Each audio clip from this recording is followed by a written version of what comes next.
आज का ये जो वीडियो है हमारा, ये open letter to NMS sir. ये वीडियो के अंदर हम दो चीजें कवर करेंगे। तो सबसे पहले तो हम एनएमएस सर जो बहुत अच्छे फिजिक्स के फैकल्टी हैं और उनके कई वीडियोस मुझे बहुत पसंद आते हैं, उनके लिए एक लेटर है जो हम उनको एक मैसेज देना चाहते हैं, और साथ में उनको एक चैलेंज भी है। वो चैलेंज क्या है वो आपको वीडियो में पता चलेगा। दूसरा, इस वीडियो में एक स्पेशल कॉन्सेप्ट है जो बहुत सारे अच्छे बच्चे मिस कर जाते हैं, और उस कॉन्सेप्ट को हम कवर करेंगे। तो दो सेक्शन है इस वीडियो के और दोनों आपस में कनेक्टेड है। अब पहली बात है वो लेटर क्या है और उस लेटर की शुरुआत क्यों हुई है। वो लेटर एक्चुअली इसलिए है क्योंकि मैंने अभी रिसेंटली एनएमएस सर का एक वीडियो देखा। वीडियो बहुत इंटरेस्टिंग था। उस वीडियो में सर ने अपनी बात दिलीप कुमार जी के गाने के हिसाब से कही। आप भी लोग उस वीडियो को एक बार देख लीजिए, बड़ा प्यारा वीडियो है। वैसे सर एक बात बताइए। हाँ सर। यार अपन इतनी मेहनत से फिजिक्स पढ़ाते हैं, सब कुछ बढ़िया से समझाते हैं, एल्गोरिथम यूट्यूब का क्रैक ही नहीं हो रहा है, और वहां पर लोग वे कुछ भी करते हैं, मिलियंस में व्यूज चले जाते हैं। बात है सर। हम लोग भी डांस वांस करना स्टार्ट कर देते हैं। आपको क्या लगता है नमस् सर? सर शायद दिलीप कुमार साहब पहले कह के गए हुए हैं, सुन लेते हैं इस बात को।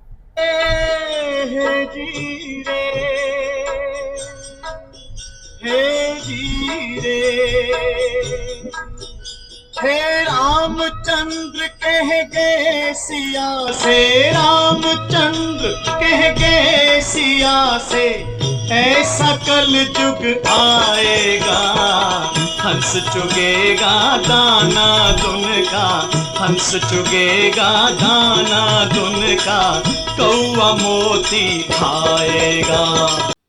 अब उस वीडियो को देख के मुझे थोड़ा सा दुख हुआ। मुझे दुख ऐसा लगा कि शायद एनएमएस सर हल्के से डिसअपॉइंटेड फील कर रहे हैं। But let me tell you sir, आपके वीडियोस और आपका जो फिजिक्स है वो हमें बहुत पसंद आता है। उसमें आप जिस डेप्थ पर जाते हैं वो डेप्थ बहुत मुश्किल से मिलती है, और आप उसके व्यूज को लेके इस तरह से डिसहार्टन मत होइए, बिकॉज हमारी ऑडियंस अलग है। और हमारी ऑडियंस अलग है क्योंकि उस डेप्थ को समझने को कई बार तो टीचर्स को समय लगता है उसको समझने के लिए कि ये एक्चुअली किस चीज की बात हो रही है। कई सारे ऐसे वीडियो हैं जिसमें आपने काफी माइन्यूट चीज की बात करी और उसमें नीचे कमेंट्स में बच्चे ट्रोल कर रहे हैं, तो उसमें आपको विचलित नहीं होना है।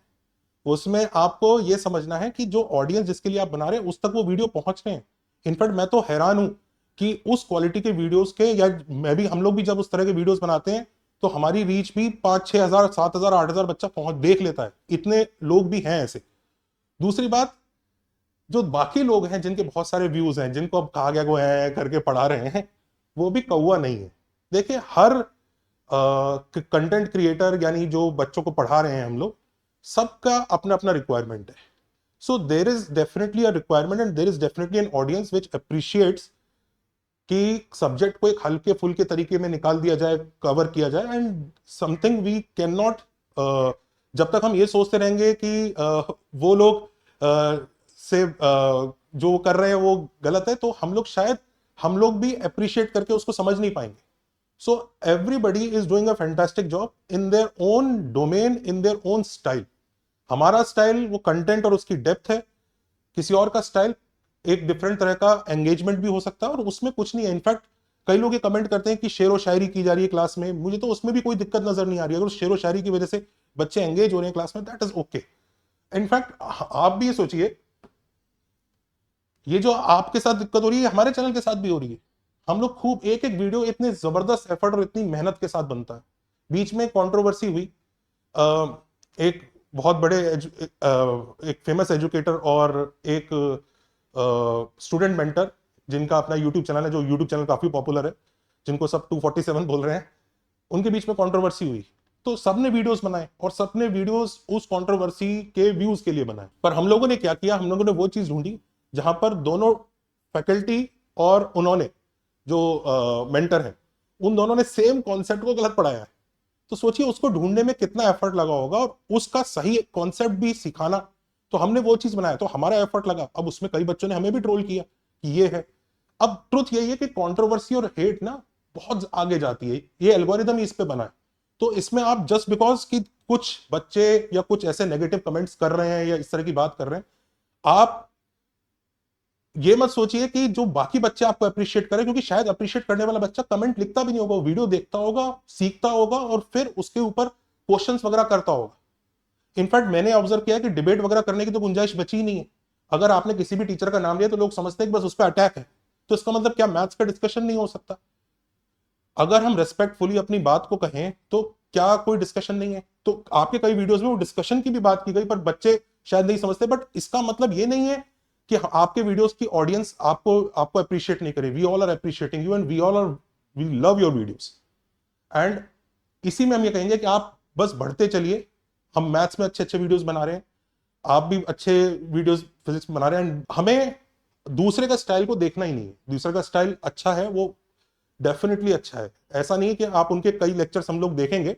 मैं मैथ्स में देखता हूँ, मैथ्स में कई बच्चे बोलते हैं कि सर दूसरे टीचर हैं, वैसे स्टाइल मार मार के पढ़ा रहे हैं, वो इतने अच्छे नहीं है। वो शायद बच्चे मेरे से ये बुलवाना चाह रहे हैं कि दूसरे टीचर खराब है, लेकिन एक्चुअली मैंने उनके कई वीडियोस देखे, मुझे उनके पढ़ाने का स्टाइल एक बड़ी ऑडियंस के लिए काफी कंड्यूसिव लगा, मुझे कोई दिक्कत नजर नहीं आई।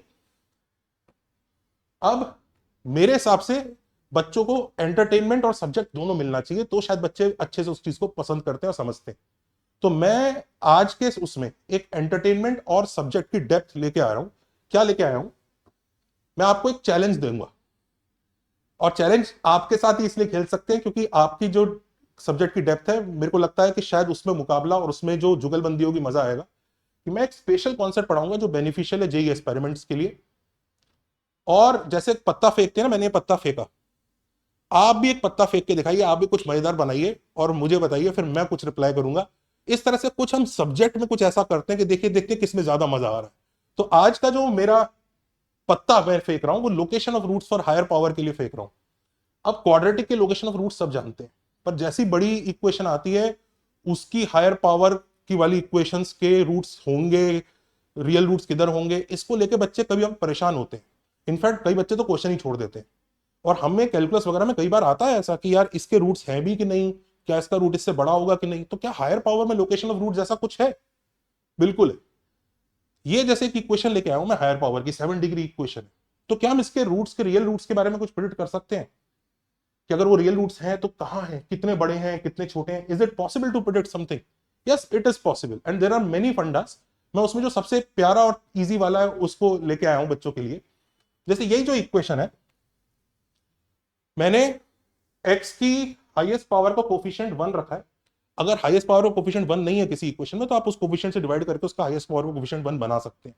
तो मान लीजिए एक इक्वेशन है ऐसी बड़ी सी, हायर डिग्री, तो पता है बच्चों को क्या करना है? अगर उसके भी रियल रूट्स के बारे में कुछ प्रेडिक्ट करना है, कितने बड़े होंगे, कितने छोटे होंगे, लोकेशन ऑफ रूट्स की तरह, तो इसमें से सबसे, इन कोफिशिएंट्स में से सबसे तगड़ा नेगेटिव कोफिशिएंट ढूंढिए। सबसे तगड़ा मतलब मान लीजिए एक कोफिशिएंट है -4, एक है -10, तो नेगेटिव में जो सबसे ज्यादा तगड़ा नेगेटिव है, मैग्नीट्यूड वाइज जो सबसे स्ट्रॉन्ग है, उसको ढूंढिए। तो मान लीजिए सबसे ज्यादा नेगेटिव कोफिशिएंट -4, -10, -7 ऐसे कोफिशिएंट्स हैं कुछ नेगेटिव, उसमें से -10 सबसे ज्यादा नेगेटिव तगड़ा कोफिशिएंट है। तो यहां पर g की वैल्यू 10। तो जो सबसे strong magnitude wise negative coefficient है उसको लेना है, और g उसका मैग्नीट्यूड है, सबसे ज्यादा मैग्नीट्यूड वाइज जो सबसे बड़ा है। दूसरा, अब ऐसे आप चलते जाएंगे तो यहां पर आपको मान लीजिए ये कोफिशिएंट पॉजिटिव है, फिर अगला भी पॉजिटिव है, फिर मान लीजिए ये नेगेटिव आ गया। तो ऐसे चलते चलते आपको एक पहला नेगेटिव कोफिशिएंट कहीं मिलेगा, चलते चलते चलते चलते। ऐसा तो है नहीं कि सारी पॉजिटिव हो जाएंगे कोफिशिएंट। अगर सारी पॉजिटिव हो जाएंगे तो कोई रियल रूट है, तो फिर तो आप समझ ही सकते हैं कि फिर तो हम ये बोल ही सकते हैं इसके रूट्स नेगेटिव ही होंगे, पॉजिटिव रूट होगा ही नहीं। हम कुछ और प्रेडिक्ट कर रहे हैं, तो आप ये सोचिए कि मान लीजिए चलते चलते कहीं पे एक नेगेटिव कोफिशिएंट आ गया। तो नेगेटिव कोफिशिएंट मान लीजिए लेट्स से चलते चलते कुछ टर्म्स के बाद आया, तो आपने कितनी टर्म्स जंप करी वो काउंट कीजिए। मान लीजिए x की हाईएस्ट पावर 10 है और सारे कोफिशिएंट पॉजिटिव चल रहे हैं, और 6 x की पावर 6 का कोफिशिएंट पहला नेगेटिव कोफिशिएंट है। बीच में चाहे कुछ टर्म 0 हो, डजंट मैटर। तो आपने 7, 8, 9 और 10 टर्म स्किप की। x की पावर 7, x की पावर 8, x की पावर 9, x की पावर 10, उनके चाहे कोफिशिएंट 0 हो तो भी फर्क नहीं पड़ता। तो 7, 8, 9, 10 चार टर्म स्किप की, तो k वो है। कितनी टर्म स्किप की? k 4 है। तो इसका कोई भी रियल रूट अगर होगा वो इससे छोटा ही होगा। ये बेसिकली एक अपर लिमिट दे देता है, 1 + g की पावर 1/k, बस इतना सही है और कुछ नहीं है। जैसे इसको एक बार लगा के दिखाते हैं। ये वही क्वेश्चन है, इसमें सबसे पहले g ढूंढिए। अब देखिए नेगेटिव कोफिशिएंट तो बहुत सारे हैं, ये भी नेगेटिव है और ये भी नेगेटिव है, पर मैग्नीट्यूड वाइज सबसे तगड़ा कौन है? 8, तो G इज 8। अब K ढूंढते हैं। अब K क्या है? K मतलब ऐसे चलते चलते चलते चलते नेगेटिव कोफिशिएंट पहली बार कब आ रहा है? x की पावर 4 में आ रहा है। तो कौन कौन सी टर्म आपको स्किप करनी पड़ी? x की पावर 7, x की पावर 6 है नहीं, वो भी काउंट करनी, 0 है कोफिशिएंट पर वो भी, तो x की पावर 6 और x की पावर 5, तो 3 आपने स्किप किए हैं, तो K इज 3। तो इसके जितने भी रियल रूट्स अगर होंगे वो लेस देन 1 प्लस 8 की पावर 1/3, यानी वही 1 प्लस G की पावर 1/K, तो लेस देन 3 होंगे, यानी 3 या 3 से बड़ा इसका कोई रियल रूट नहीं है। ये एक तरह से अपर लिमिट मिल गया। आपको एक चीज और बताता हूं, हम इससे इसके रूट्स की लोअर लिमिट भी प्रेडिक्ट कर सकते हैं। करना कुछ नहीं है, ये px था, आप p ऑफ माइनस एक्स ले लीजिए। क्यों भाई? px के रूट्स अगर अल्फा बीटा गामा वगैरह हैं तो p ऑफ माइनस एक्स के रूट्स क्या होंगे? Minus alpha minus beta minus gamma, तो x के बदले माइनस एक्स डाला तो ये एक्सप्रेशन आता है। फिर minus p of minus x equal to 0 करेंगे तो माइनस कॉमन निकल के कट जाएगा, ये ऐसा बन जाएगा।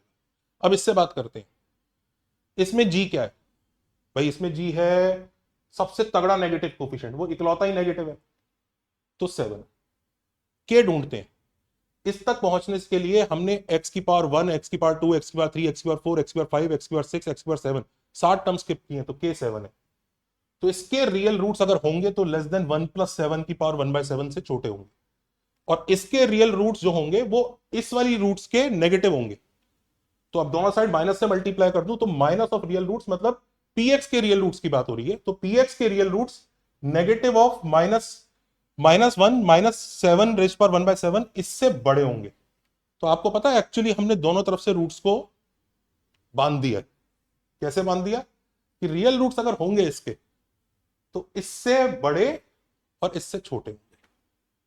अब क्वेश्चन कैसे आ सकता है कि भाई कितने रियल रूट्स हैं जो -5 और -3 के बीच में? अब ढूंढने के लिए आप ग्राफ बनाइए, वो करिए, लेकिन देखिए -5 -3 के बीच में इसका एक भी रियल रूट नहीं है, क्योंकि ये जो क्वांटिटी ना ये अराउंड -2 पॉइंट समथिंग के आसपास आती होगी, तो -3 उसके और इधर है, तो -5 से -3 के बीच में एक भी रियल रूट नहीं, तो आंसर 0 आ जाएगा। तो इसका इस्तेमाल कर सकते हैं। एक्चुअली मैं आपको ये बताता हूं, हम इसमें मैक्सिमम मिनिमम ही नहीं, हम एक जोन प्रेडिक्ट कर सकते हैं कि रियल रूट्स अगर होंगे तो कहां होंगे। एक येलो जोन। येलो जोन कैसे? देखिए ये जो अपर लिमिट है ये px में ये वाला फंडा लगा के मिल जाएगा, आपने लगाया तो आपको पता लग गया इससे छोटे होंगे। लोअर लिमिट के लिए आप p ऑफ माइनस एक्स से जाए, p ऑफ माइनस एक्स से, उसका जो आंसर आएगा उस आंसर को नेगेटिव से मल्टीप्लाई करके वो वाली लिमिट देगा। ये बीच का पार्ट कैसे हटाएंगे? p ऑफ 1/x, मान लीजिए आपको पता लगा p ऑफ 1/x पे आपने अगर ये फंडा लगाया तो उसके जो रूट्स आया उसका रूट लेट से लैम्डा आया, और आपको पता लग गया कि lambda is less than some quantity के नहीं, लेट से म्यू, तो 1/λ ओरिजिनल का रूट होगा, 1/λ ग्रेटर देन होगा 1/μ, तो ये इधर वाला चीज प्रेडिक्ट कर सकता है। ऐसे इधर p ऑफ -1/x डाल देंगे तो ये वाली मिल जाएगी, पर शायद उतने की जरूरत ना पड़े। तो अल्टीमेटली एक्चुअली हम एक दो येलो जोन्स के अंदर रूट्स हैं ये प्रेडिक्ट कर सकते हैं इसके थ्रू, और ये काफी फायदा देता है। जब भी वो बड़ी सी इक्वेशन आती है और हमें देखना होता है ना इसके रूट्स कितने बड़े हो सकते हैं कितने छोटे हो सकते हैं, तो लोकेशन ऑफ रूट्स की तरह मस्त काम करता है ये। अब बच्चे बोलते हैं इसका प्रूफ बताओ, ये कैसे कर दिया?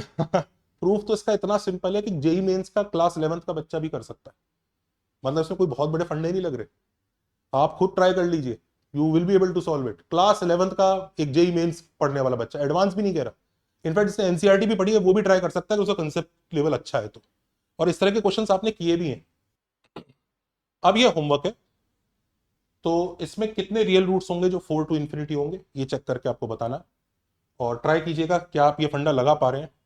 अब कई बच्चे ये कहते हैं कि सर इसका प्रूफ बता, तो जिन लोगों को प्रूफ भी जानना है वो जरा कमेंट में बताएं, हम अगले वीडियो में इसका प्रूफ बना के अच्छे से डालेंगे और आप उसको अप्रिशिएट कीजिएगा। तो एनएमएस सर ये हमने अपना पत्ता चला, कुछ बढ़िया सा आप भी फिजिक्स में निकालिए, मजा आएगा।